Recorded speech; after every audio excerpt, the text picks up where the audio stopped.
जय माता दी दोस्तों, मधुरम के इस वीडियो में आप सभी का स्वागत है। आज के वीडियो में हम सुनेंगे हरतालिका तीज व्रत कथा को, इसलिए इस व्रत कथा को सुनने के लिए वीडियो पूरा देखिएगा और वीडियो अच्छा लगने पे लाइक बटन भी जरूर दबाइएगा।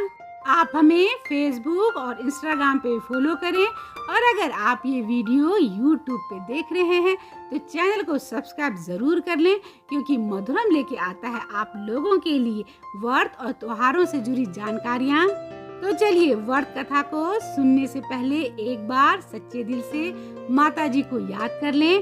जय माता दी। हरतालिका तीज व्रत में भगवान शिव, माता पार्वती और गणेश भगवान की पूजा की जाती है।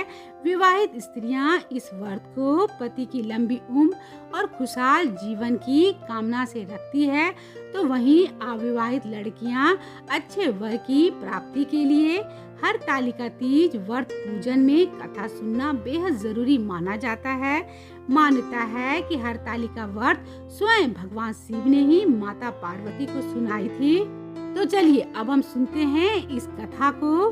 कथा के अनुसार एक बार भगवान शिव ने माता पार्वती से कहा कि हे गौरा, पिछले जन्म में तुमने मुझे पाने के लिए कठोर तप और घोर तपस्या की थी। तुमने इस तपस्या के दौरान ना तो कुछ खाया और ना ही जल ही पिया, बस हवा और सूखे पत्ते चबाकर रही। भयंकर गर्मी और कपा देने वाली ठंड ने भी तुम्हें तुम्हारी तपस्या से हटा ना सकी। बारिश में भी तुमने जल नहीं पिया। तुम्हारी इस दशा को देखकर तुम्हारे पिताजी बहुत ही दुखी थे। उनको दुखी देखकर नारद मुनि आए और कहा कि मैं भगवान विष्णु के भेजने पे यहाँ आया हूँ। वो आपकी कन्या से विवाह करना चाहते हैं। नारद जी की बात सुनकर आपके पिता बोले, अगर भगवान विष्णु ये चाहते हैं तो उन्हें कोई आपत्ति नहीं है, परंतु जब तुम्हें इस विवाह के बारे में पता चला तो तुम बहुत ही दुखी हो गई। तुम्हारी सहेली ने तुम्हारे दुख का कारण पूछा तो तुमने उसे बताया कि मैंने सच्चे मन से भगवान शिव का वरण किया है, किंतु मेरे पिता ने विष्णु जी के साथ मेरा विवाह तय कर दिया है। अब मेरे पास प्राण त्याग देने के अलावा कोई और उपाय नहीं बचा है। तुम्हारी सखी ने कहा, प्राण छोड़ने का यहाँ कारण ही क्या है? मैं तुम्हें घनघोर वन में ले चलती हूँ, जो साधना स्थल भी है और जहाँ तुम्हारे पिताजी तुम्हें ढूंढ भी नहीं पाएंगे। तुमने अपनी सखी की बात मानकर ऐसा ही किया। तुम्हारे पिताजी तुम्हें घर पे ना पाकर बड़े ही चिंतित हुए और दुखी हुए। इधर तुम्हारी खोज होती रही, उधर तुम अपनी सहेली के साथ गुफा में आराधना में लीन रहने लगी।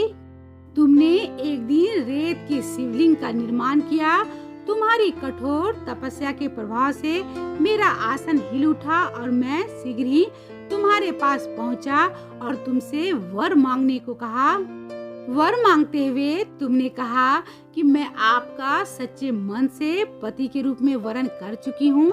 यदि आप सचमुच मेरी तपस्या से प्रसन्न हैं, तो मुझे अपनी अर्धांगिनी के रूप में स्वीकार कर लीजिए। तब तथास्तु कहकर मैं कैलाश पर्वत पे लौट आया।